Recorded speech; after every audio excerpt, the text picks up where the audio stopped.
بسم اللہ الرحمن الرحیم۔ السلام علیکم۔ فرض نماز کے بعد یہ اذکار اور تسبیح ضرور کریں۔ آج بہت سے لوگ اس ذکر کو بھول چکے ہیں۔ حضور صلی اللہ علیہ وآلہ وسلم کا فرمان سن لیں۔ جب انسان نماز پڑھ کے اپنے ہی مصلی پر بیٹھا رہتا ہے، جہاں اس کے قدم ہے، جہاں وہ سجدہ کرتا ہے، یہ جگہ جہاں اس کا مصلی ہے، یہاں جب تک بیٹھا رہے گا، اللہ کا ذکر کرتا رہے۔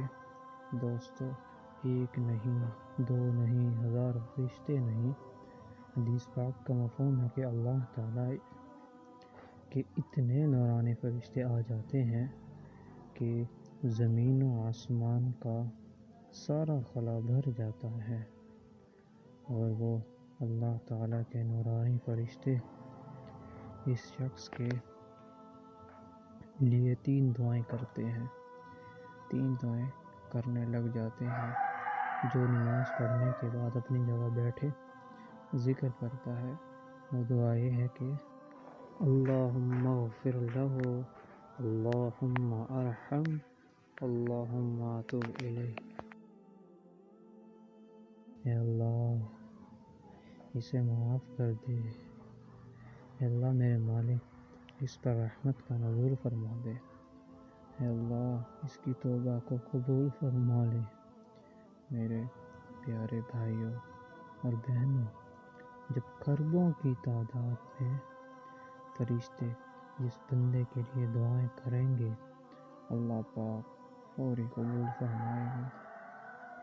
اس سے بڑا انسان، خوش نصیب اور سعادت مند کوئی بھی نہیں ہوگا۔ ایک اور حدیث پاک کا مفہوم ہے، جو شخص فرض نماز کے بعد آیت الکرسی پڑھتا ہے، ہر نماز کے بعد آیت الکرسی پڑھنے کی اتنی فضیلت ہے کہ اس کی اور جنت کے درمیان صرف ایک پردہ ہے، اور وہ موت کا پردہ ہے۔ جس دن اس کی آنکھیں بند ہوں گی، اسے جنت کا دیدار ہو جائے گا، جنتی مہمان بن جائے گا۔ ہر فرض کی نماز کے بعد ان چیزوں کا معمول بنا رہے۔ اللہ تعالیٰ کی برکت، اللہ تعالیٰ برکتیں، رحمتیں آپ کی زندگی میں بھر دے گا۔ آپ کی زندگی خوشی سے گزرے گی۔ اللہ تعالیٰ آپ کو اچھی زندگی نصیب کرے، ایمان والی موت نصیب کرے انشاءاللہ۔ باقی مجھے اپنی دعاؤں میں یاد رکھے گا۔ مجھے اجازت دیجیے۔ اللہ حافظ۔ جزاک اللہ خیرا۔